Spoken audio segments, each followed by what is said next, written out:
decision I wasn't expecting. Milestones are something that mark something significant, as we all know, in time. It can be the birth of a child and their birthday. It can be the day you fell in love with your partner.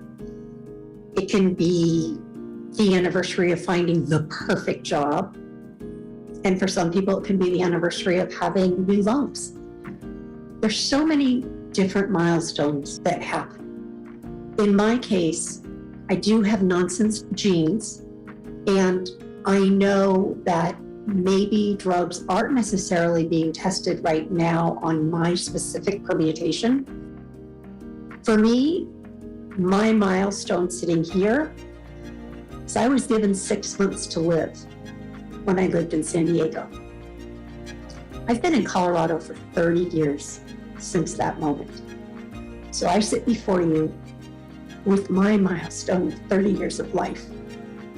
I think the doctors didn't realize how long 6 months could really be, but I know I'm celebrating this milestone because of the doctors and the research, and because the foundation works so hard to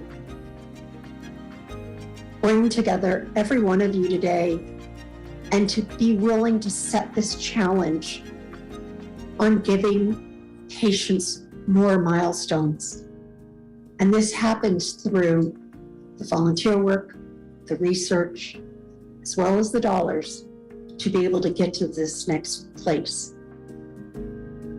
I know that I will have so many more milestones because of Cystic Fibrosis Foundation. Every person in this room and every person that maybe isn't in this room, because we're working every day to make changes and allow me to and others to enjoy their lives. I have had an incredible life, and I am so grateful for the life I have. For me, being able to give back to my community, that brings me a lot of joy. I would want to just say thank you for the work that everyone does. This week I turned 54. And to think that every kid that is born now with CF has a good shot at becoming my age, that's a milestone.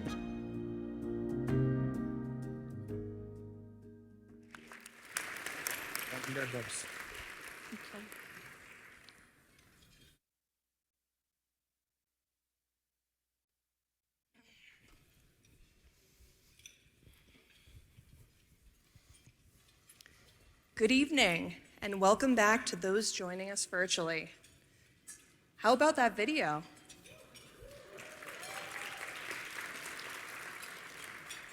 I know Diane is watching us online today, so can we all wave to Diane online? And happy birthday, Diane. I hope she knows, I hope you know, how much we love and appreciate you sharing your story. Thank you so much, and we're so excited for you.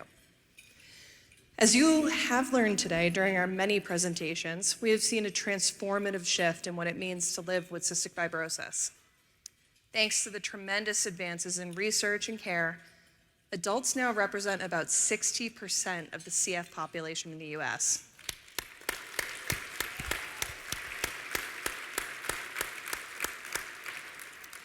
This would have been completely unfathomable over 6 decades ago. With more than 40 promising therapies in the pipeline, many people with CF are living longer, healthier lives than ever before. But as you know, not everyone can benefit from existing treatments, and we refuse to leave anyone behind. Now, more than ever, we are dedicated to reaching the dream that we all share, a cure for CF. Tonight, let's celebrate how far we've come and acknowledge the commitment and passion of our amazing community. As you may have already realized, I love any excuse to celebrate. Yeah, I think we all noticed that, actually. I kind of enjoy that myself. But before we get into the awards, let's move to a special part of the program that deserves just as much celebration. As you know, our Milestones 3 campaign, driven by a dream campaign, is fully underway. I'm lucky to be a member of the Milestones 3 steering committee, but I'd like to recognize committee members that are here. They're listed on the screen behind me.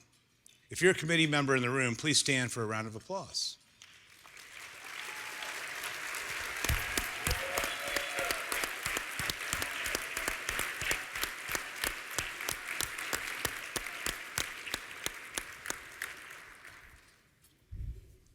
It's been an amazing campaign so far, and these volunteers have been critical to all of our success.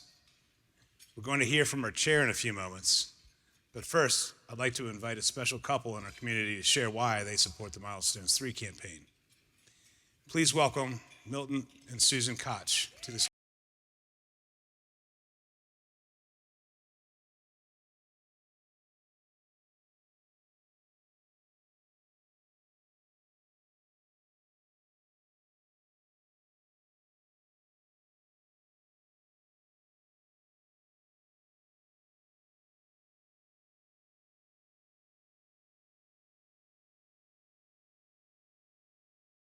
Hi, everybody.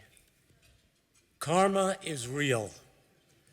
After joining a country club in Rockville, Maryland in the 1980s, we happened to have met the Greenberg family. We soon learned that Mitchell Greenberg, who was 8 at the time, had cystic fibrosis.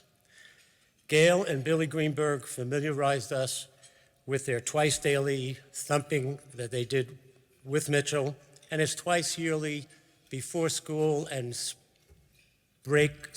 holiday breaks, tune-up stays at Children's Hospital in DC. And while I'm at it, I think Gail and Billy are watching this virtually, so let's give a shout out to them.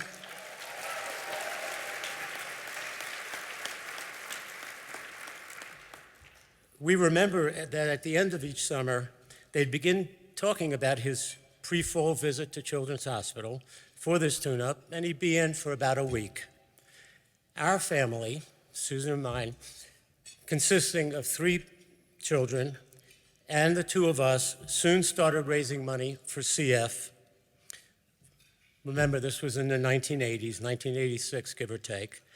Our kids participated in swim-alongs at the country club, and Susan and another friend of ours co-chaired a golf and tennis tournament at the club.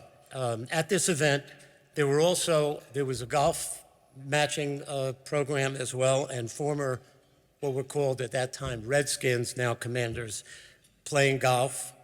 And I happened to have brought a family friend along, Sugar Ray Leonard, and he was my doubles partner for the tournament. So that was a nice highlight for everybody as well.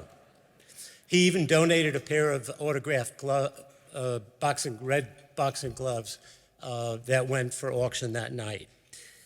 This was in the early 80s, as I said, and we managed to raise, at that time, tens of thousands of dollars through these events, which occurred for about 3 or 4 years in a row.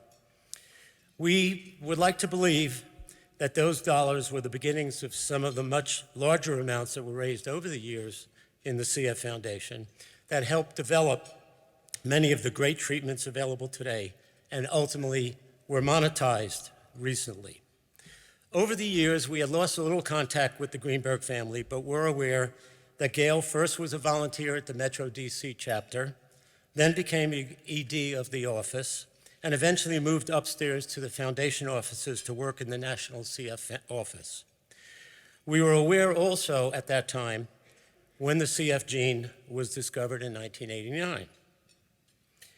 I retired as a physician in February of 2012, and people were asking me, well, what are you going to do when you retire? And I said, you know, something's going to come along that's going to become my passion.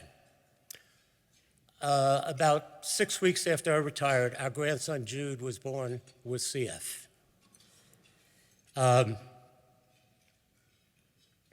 We had no known family of CF, as many of you have gone through, and this was a shock and a surprise. Although we were aware of CF, of course, because of Mitchell, we were very, very upset and had lost track of all the wonderful things that were going on in the CF community on the medical side of things. The first person I called about 2 hours after Jude's positive sweat test at Seattle Children's Hospital, they live in Washington State, was Gail Greenberg. First thing she said to me is, "What a great time to have CF." And I'm looking, what are you talking about? Well, 2 months before, Kalydeco was approved. Well, Jude happened not to have the mutations for Kalydeco. He didn't have G441, but the fact is something was happening. And very soon after his birth, I had lunch with Bob Bell because Gail said, "Oh, I have to call Bob right away and have you get together with him." Well, it turns out that Bob, many of you know Bob, was a CEO before Preston, before Mike, and was a driving force behind the venture philanthropy arrangements and the care center developments and many other CF community developments. But he also happened to have been a longtime soccer parent friend of ours, totally unrelated to CF, because his younger son and our older son played soccer together. So there we had that karmic connection. And he, at lunch, about 2 weeks after Jude, 3 weeks after Jude was born, said to me, "Jude's got 2 shots on goal." I think you guys have heard this a lot from Bob and many people subsequently, and it was the first time I heard it. But he was a soccer dad, and that's where it all came from.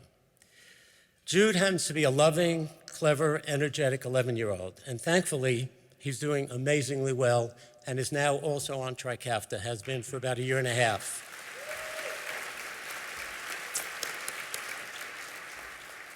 He loves playing soccer, and he plays full out as much as he can.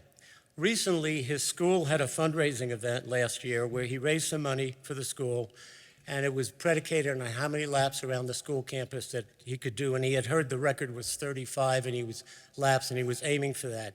He was disappointed that he only did 34 laps, and I asked him how much that was, and he said it was about 5.5 miles. Mitchell Greenberg, in the meantime, had undergone 3 double lung transplants, and unfortunately, as many of you know, Mitchell passed away after the 3rd one, very difficult post-op course, in September of 2017. Fortunately, however, for Mitchell, following his 2nd lung transplant, he was able to enjoy quite a few years of just a great life. He was married, he was able to go skiing, he was able to go see his favorite band, Phish, on tour, and he just had a really nice run. Since Jude's birth, we have dedicated much of our retirement time to participate in many of the wonderful CF events and activities, as well as raising money for CF as part of our legacy to the community. Highlight, exclamation, capital community, as we all know.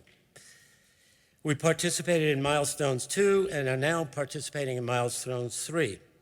There have been so many advancements of CF, as we all know, and we're still on our way. Yet not everyone can benefit from the existing therapies, so the work must go on. Our vision clearly is a cure for every person with CF and a life free from the burden of this disease. We will not leave anyone behind until it is done. Thank you.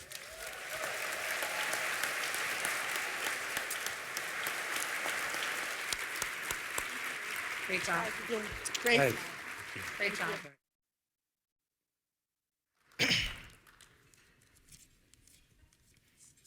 Keep on walking back here like these don't even work. It's here.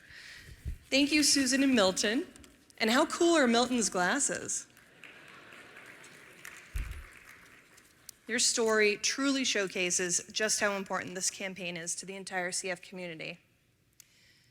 Next up, we will hear from a longstanding champion of our mission and the person who has made me into a, unfortunately or fortunately, a CFF Nepo baby.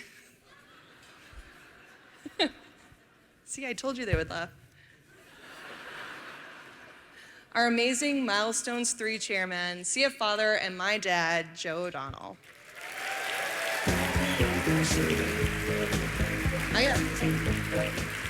Before you come up to the stage, let me share a little bit about you.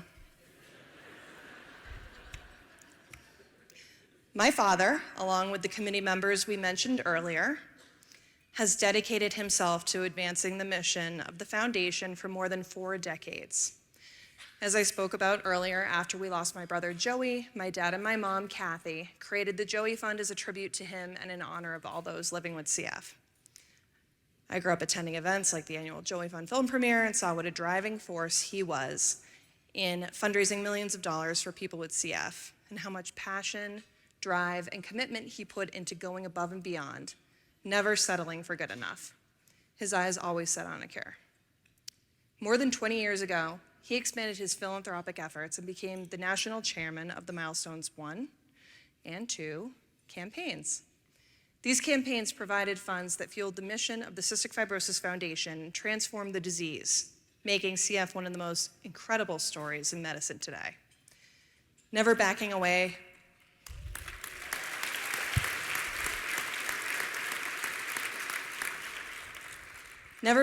from a challenge, he agreed to chair, as he likes to call it, the very originally named Milestones 3, in pursuit of finding a cure for all those with CF.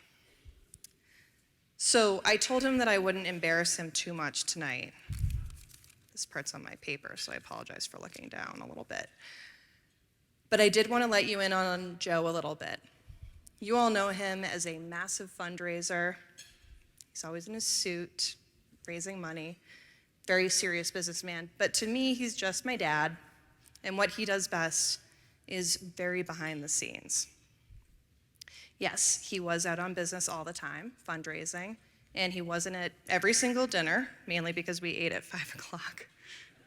But he was there every single night, tucking us in, reading us stories, or singing to our sleeping bodies at some point. And he was at every single game, every practice, every appearance. Even in business school, I was 28 years old. I didn't even tell him I was presenting something, and he was up in the stands. And by the time I finished, he was just gone. One of my favorite stories about my dad is when Joey was sick in the hospital. He used to go, he didn't tell me this, but a few people in this room have related to me. But he would go around to all of the different kids' rooms, and he'd ask all their nurses and their parents what they wanted for Christmas. And then he would buy everything that they wanted, and he'd leave it in their rooms. And he did the secret Santa, and he never told anyone. None of those families know that they got gifts from him. And that's the kind of thing that he does. And yes, everybody always talks about how amazing he is. But I just want to take a very short moment to quantify this. He likes to always say, I can do this, I can say this, because I don't work for the CFF, I'm a volunteer. And I also am only a volunteer. So whenever everybody asks him how much money he's raised for the CFF, he balks and he doesn't like to answer it. But I just really want to bring this in and quantify it in a number. This man is responsible for driving upwards of $750 million.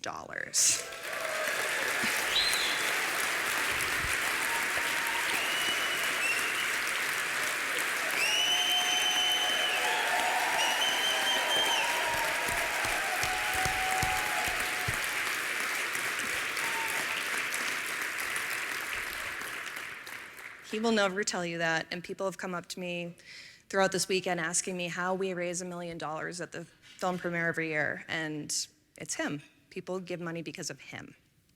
So if you would like to learn how to fundraise, please talk to Joe. So with that, Dad, or as he's known by his 2 grandchildren, Blair and JD, Go-Go. I also have one small surprise for you. It's your play-up song. This is the song that he used to play as I went on dates in high school, so just keep your ear out. It's very creepy. But go, get on up here.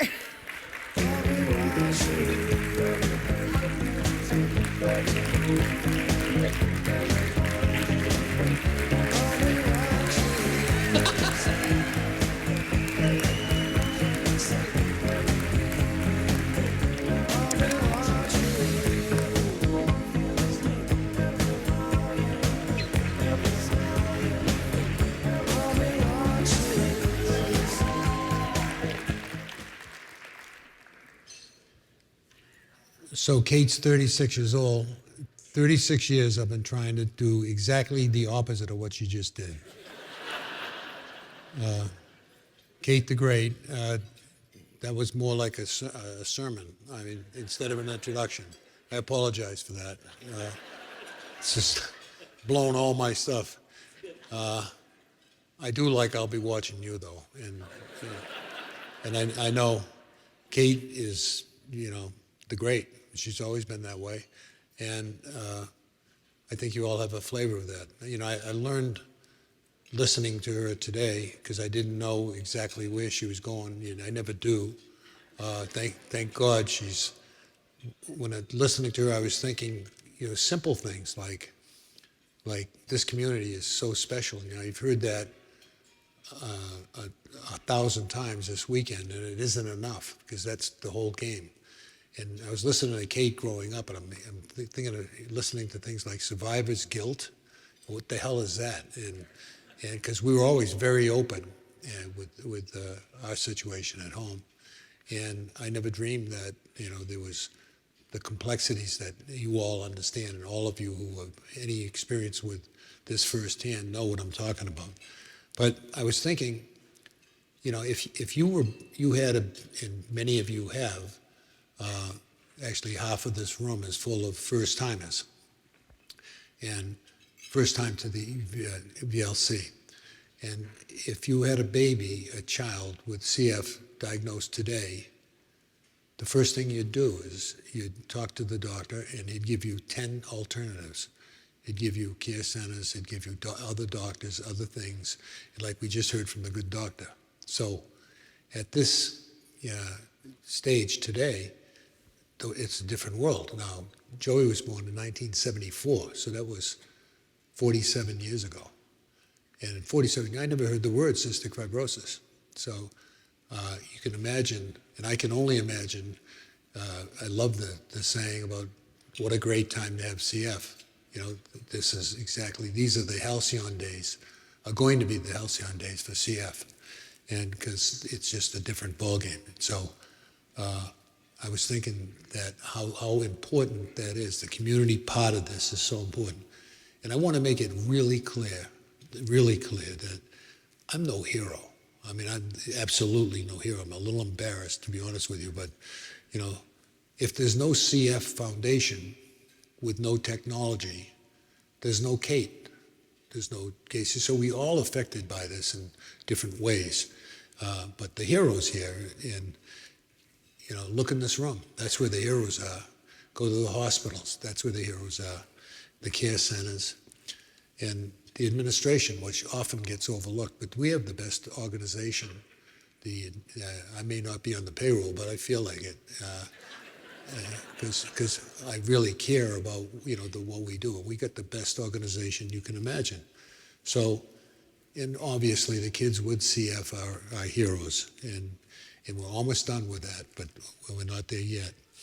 And I especially love the people who have no direct involvement with CF. Those who are there because they're just good people and they believe in our cause. And obviously in the 47 years since I got exposed to this disease, it's just a world of difference. So I think the involvement of our staff, and that doesn't happen. This transformation doesn't happen without that. And so the other piece to this is we're the beneficiaries of, we're so fortunate for almost 50 years of direction, consistent, selfless, brilliant leadership, starting off with Bob Bell and Preston Campbell, who's here somewhere. Where's Preston? There he is.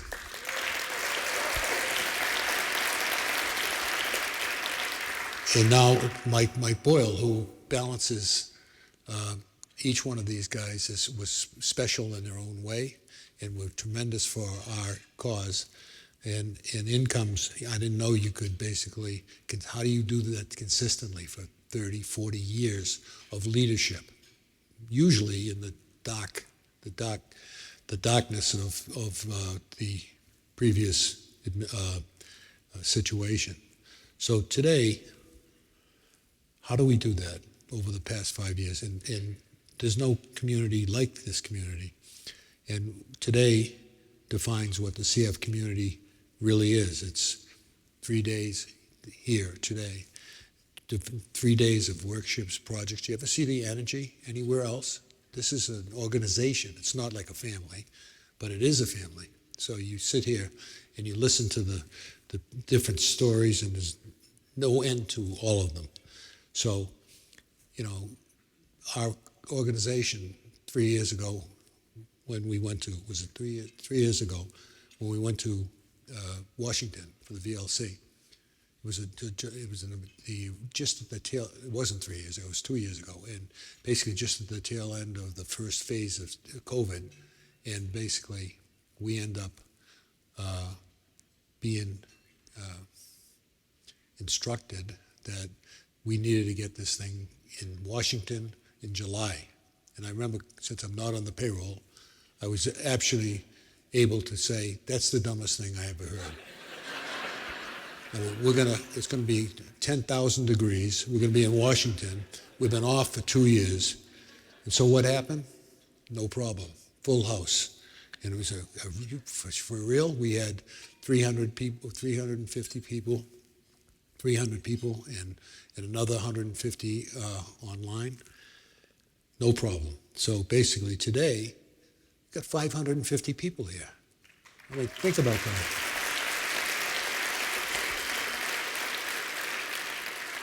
We get another 350 online.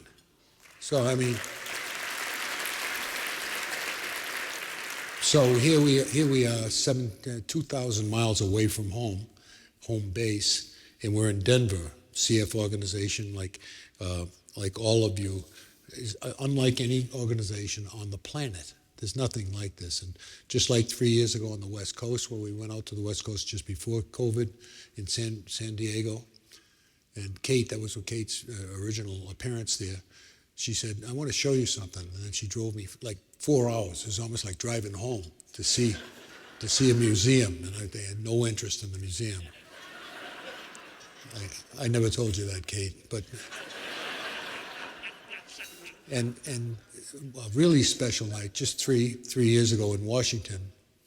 It wasn't 3 years, it was 10 years ago in Washington when Kalydeco, a really underrated drug for so many people, basically 10 years ago, it was announced in the media, and it was our first real breakthrough, and the door was open.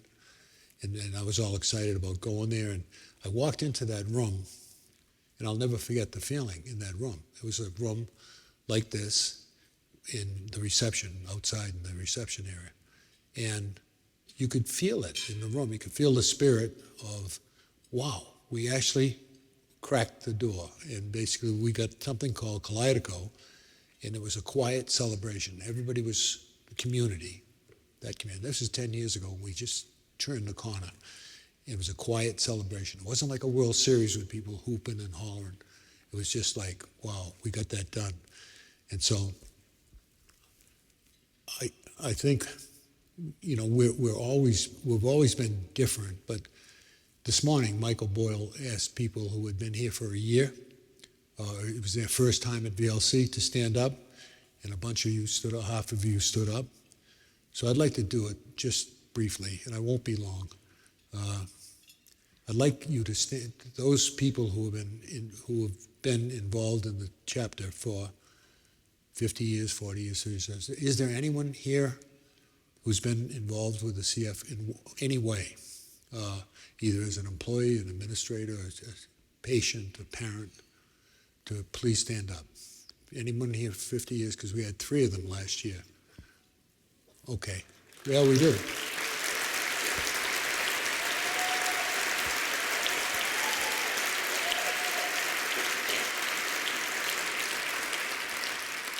Now think about that, 50 years, that's, let me see, 14 years longer than you've been born. So, all right, how about, please stand up. That's Mike and Kathy Beatty. Stand up. And stay standing. This will be very quick. How about 40 years? Please stand up. 40 years. Now, there's a bunch of them. Right.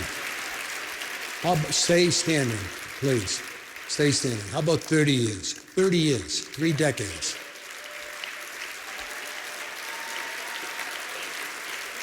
Look at that. Stay standing, please. We're almost done. 20 years. Please stand up.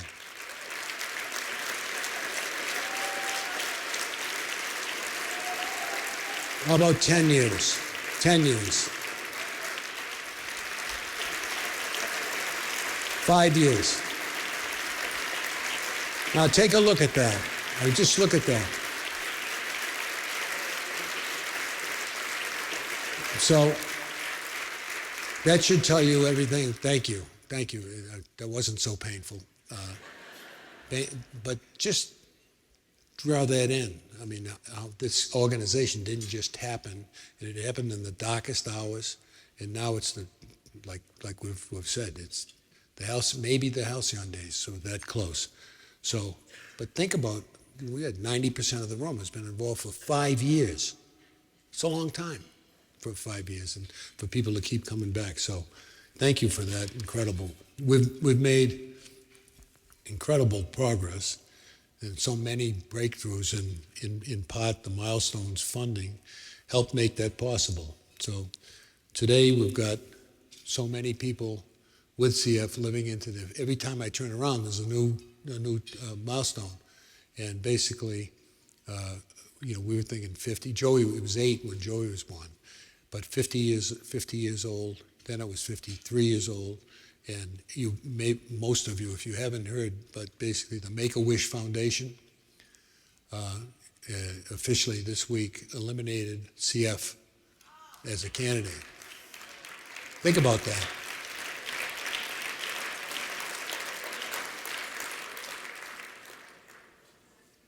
Imagine, eliminating the thing, and I thought there'll be certain exceptions, but that says a lot. And basically, this morning, Michael announced that the number's now 56 years old, and that still hasn't taken Trikafta into account in its fullest.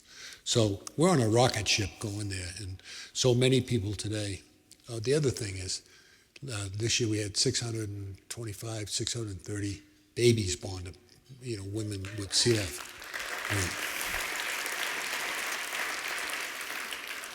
So we've made incredible progress, that's sure, but we're not done yet.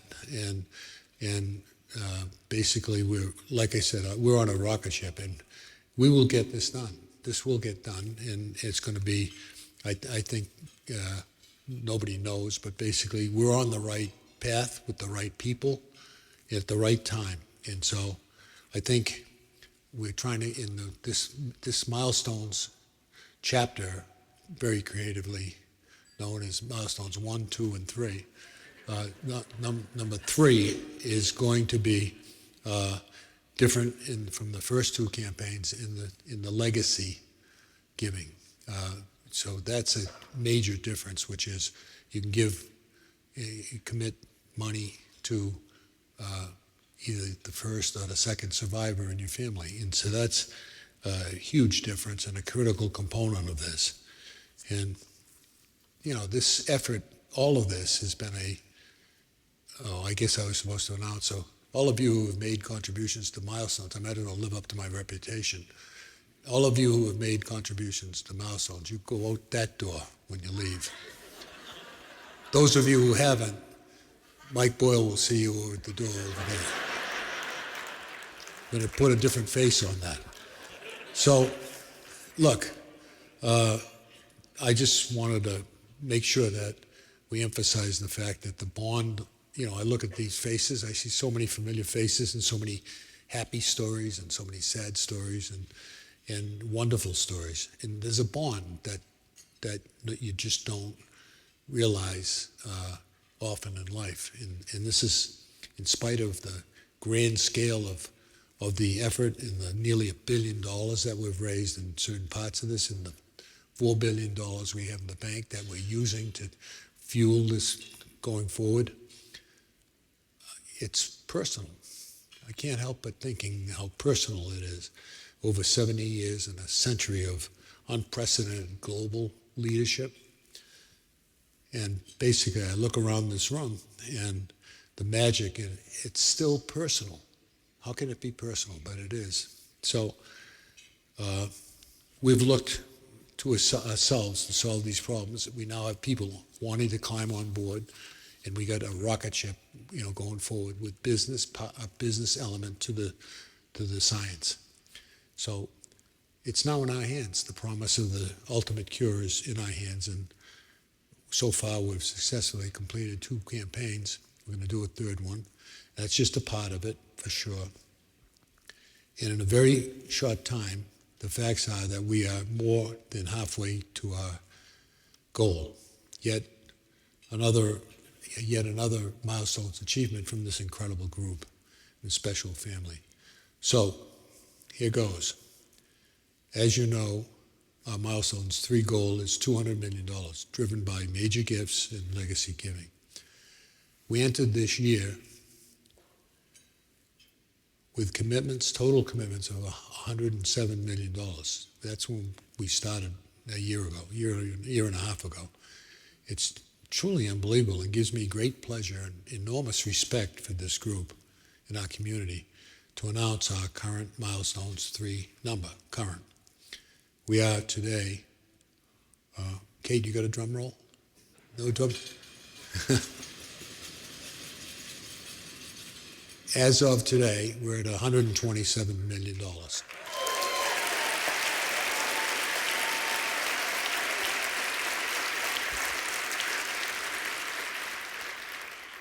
That's 63% for you scientists, guys.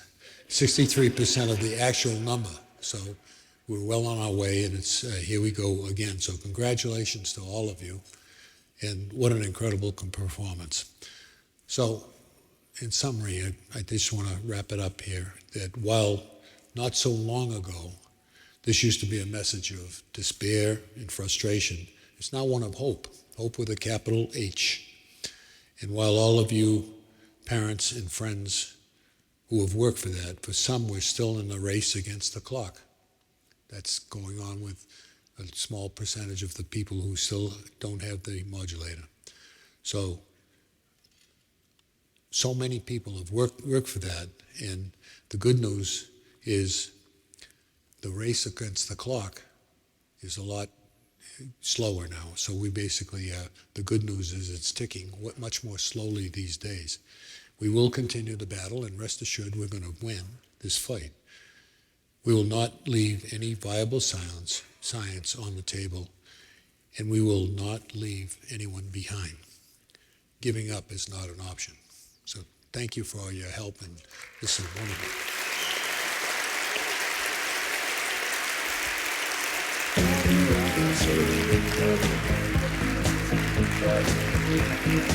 Oh no, fine.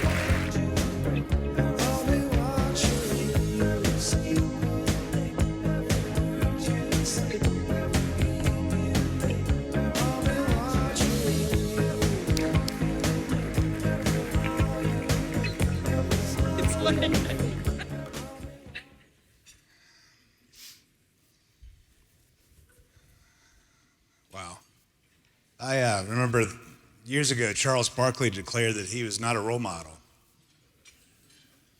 I'm not sure I believe in role models, but Joe, you're mine. Thank you.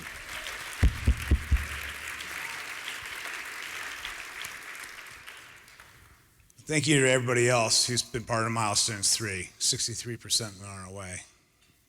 It's a rocket ship.